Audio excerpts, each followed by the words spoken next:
Hello, it's Duncan. Well, since our last episode, we have had a chat with our customer, the owner of the Gilded Rose store. And she first bought a news story and news stories about conjured items. And her spec was that conjured items degrade in quality twice as fast as normal items. Now, luckily, this was a meeting rather than an email exchange, because we were then able to say, well, but hold on a minute, what about items that don't degrade? What about items that get better? And she said, oh, wow, that's interesting.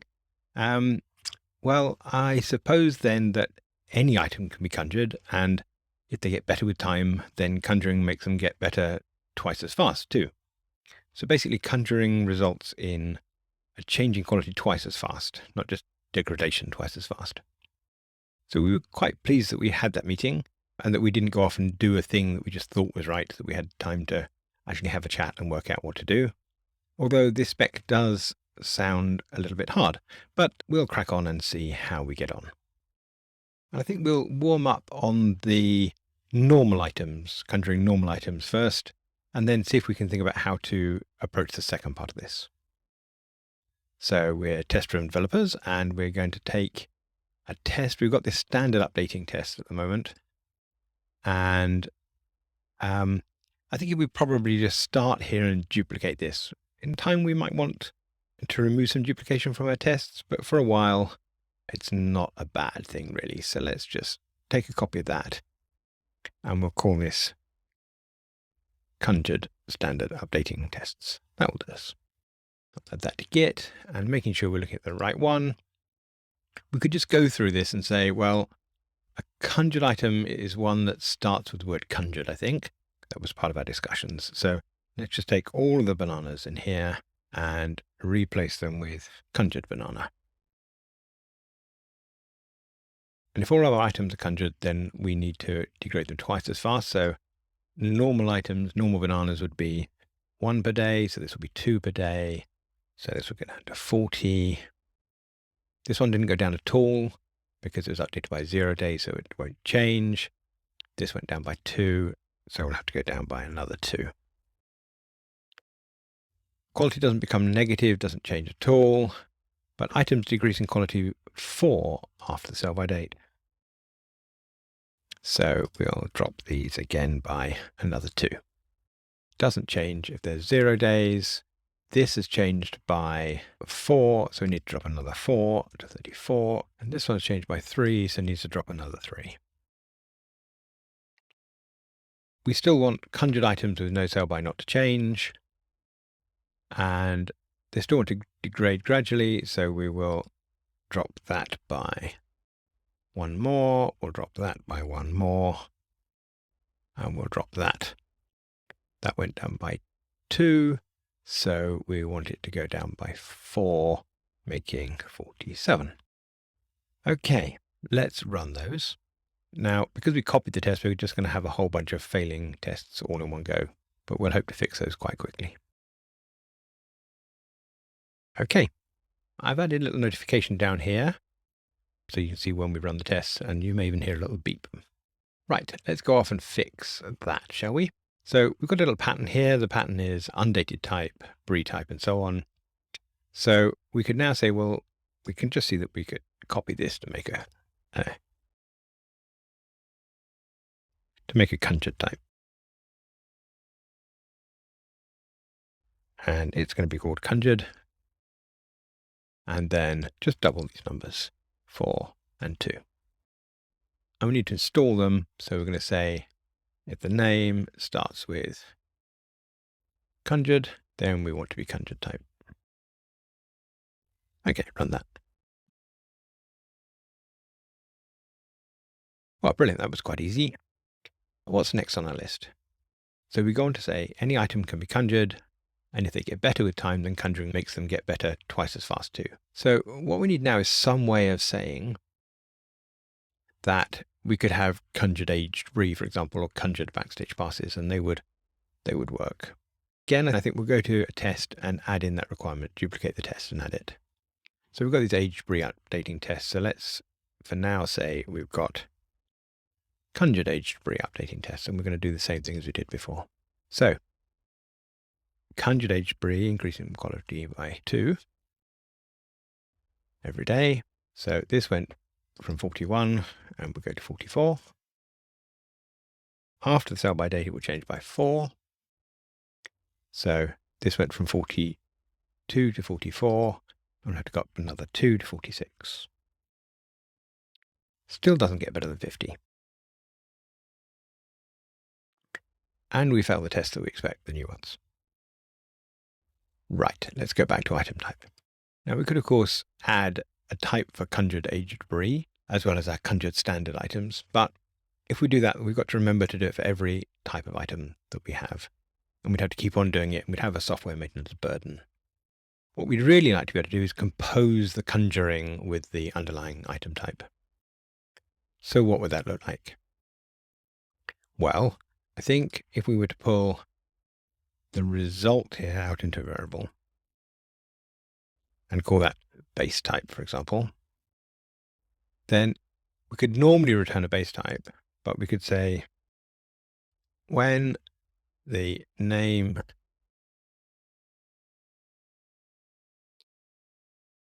starts with conjured,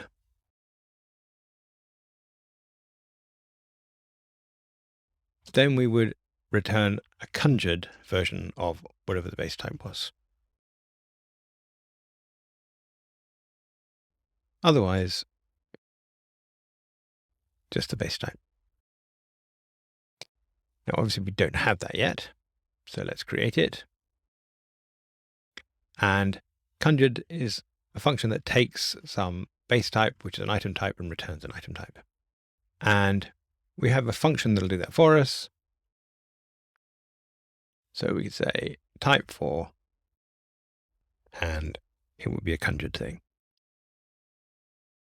And we know this takes a lambda that looks like this. So what should we do in here? Well, one thing we could do is we could find a way of asking an item type how much it would degrade an item by. But at the moment, item type is quite simple, and that would mean it had an extra sort of interface, an extra bit, and that's a bit complicated. So what I think we're going to do instead is we're going to ask the base item type to degrade the item first. So we'll say we've got some degraded or updated, let's say. And so we're going to take the base type and ask it to update the item. Now what's special here is that update always returns a copy. So we won't actually change, we're not actually changing this, we're just taking a copy and seeing what it would be like. That allows us to say that the change, in quality in this case, is our item quality minus the updated quality. And now we can return an item, our previous item, with a quality of that item's quality minus 2 times the change. We're not quite done because we need to move this conjured out of here. And let's see if that passes. Well, this is interesting. We seem to have the right to toString. These render the same way, but apparently they're not the same item. Now, why is that? Let's go and have a look at item. And now we can remember that item is a data class, so it will be comparing all of these fields in order to establish whether 2 items are the same. And so we'll be comparing 2 item types. Now, the problem is that we've built an item type on the fly here. So we've got to work out when 2 item types are the same as far as we're concerned. We can add that equality into this type that we're returning it down here.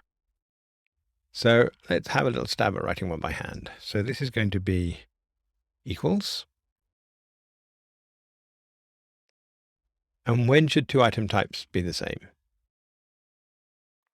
Well, I think they certainly shouldn't be the same if the other item here isn't an item type. So we can say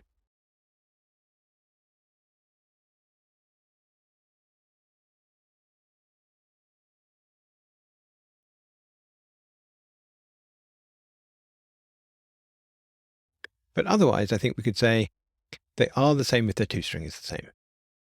So then we could say return this.toString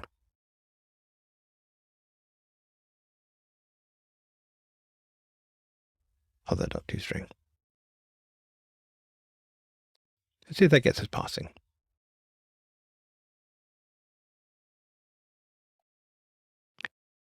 Very nearly.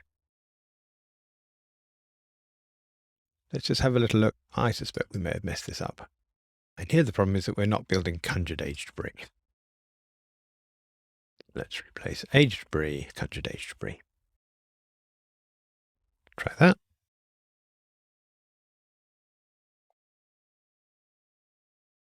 Well, we seem to have gone down in quality rather than up, so let's go and check our item type. Here's the problem. We're only aged brie if our name is aged brie. So now we need to say name contains.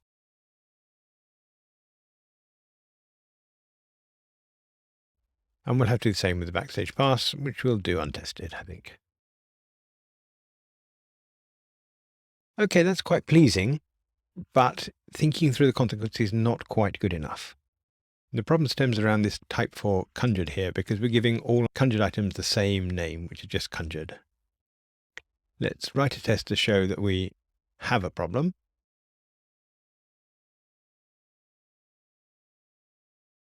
So it's in item tests, and what should we do? Well, let's duplicate this one. Move it down the bottom, maybe.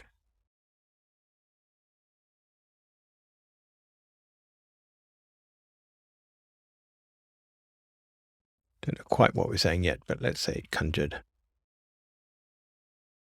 And what we want is that a conjured banana,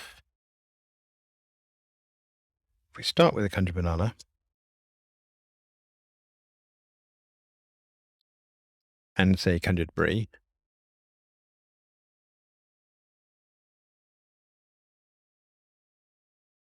we probably need to put the capital C in here, irritatingly.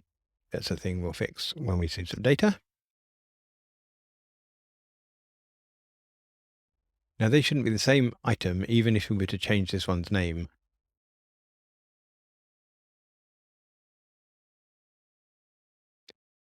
To conjured banana.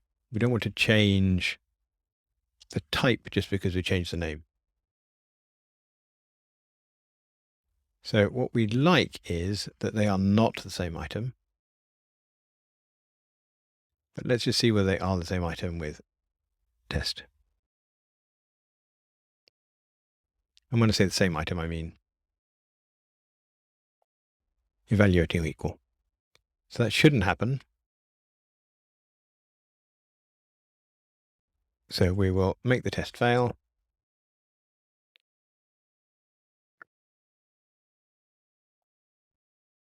And here we'll see the problem is in this here, where we're saying the type is just conjured.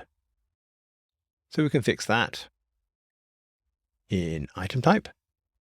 And we'll fix it by saying that the type of this is conjured and the name of the base type, which is its toString. Let's try running that.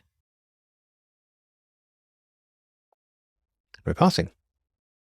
Now we can go back to our tests and maybe say what we actually want to happen here, which is that conjured items keep their type even when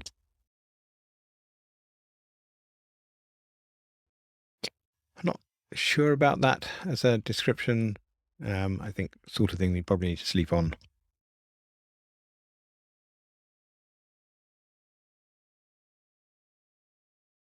Or not do live coded.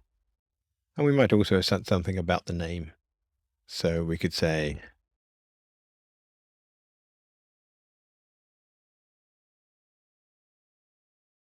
something, which we'll come back to, is our conjured banana's name. toString.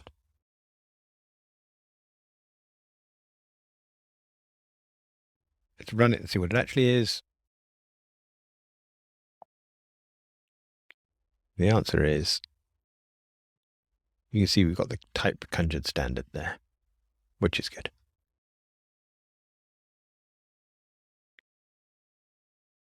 And so I think this test might be,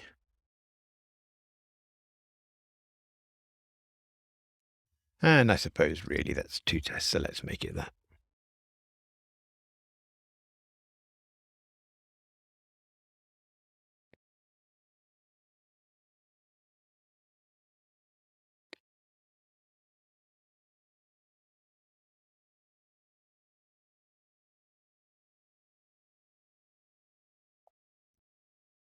Splendid.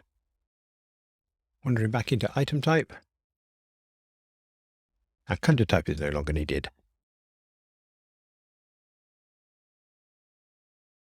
And we'll just have a little look here.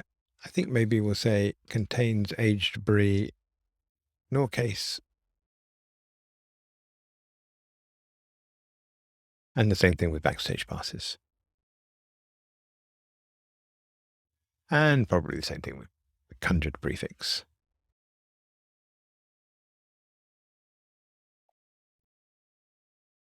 Now, I'm not entirely happy with our tests. They don't seem to be very well refactored at the moment because we've got this duplication between our conjured and standard items.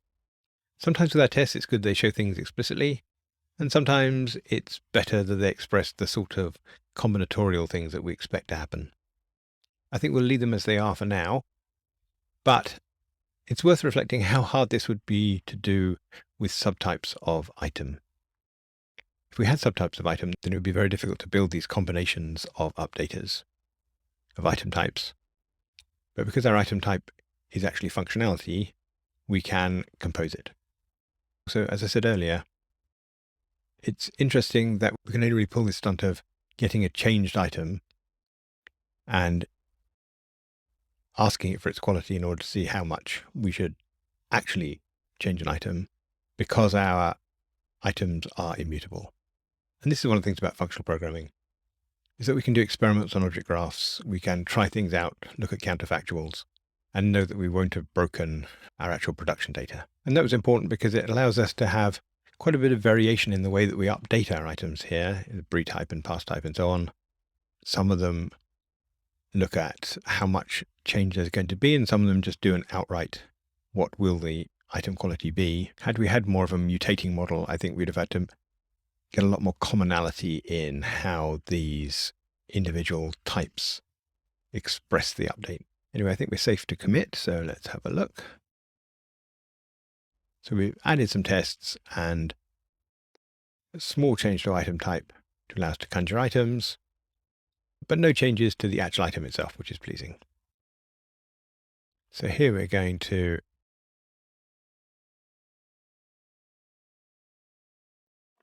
no warnings, we're good to go. Well, that was quite a nice little feature. And I think when you get what amounts to a complicated feature request and find that you can implement it really quite easily and with minimal changes, it begins to suggest that your model of the domain in our software is, well, beginning to be right, I suppose. Well, I hope you've enjoyed this. If you have, I think you'd enjoy the book that I wrote in that price called Java Kotlin, a Refactoring Guidebook. Please consider subscribing to the channel so that you'll see new episodes when they come out. Thanks for watching.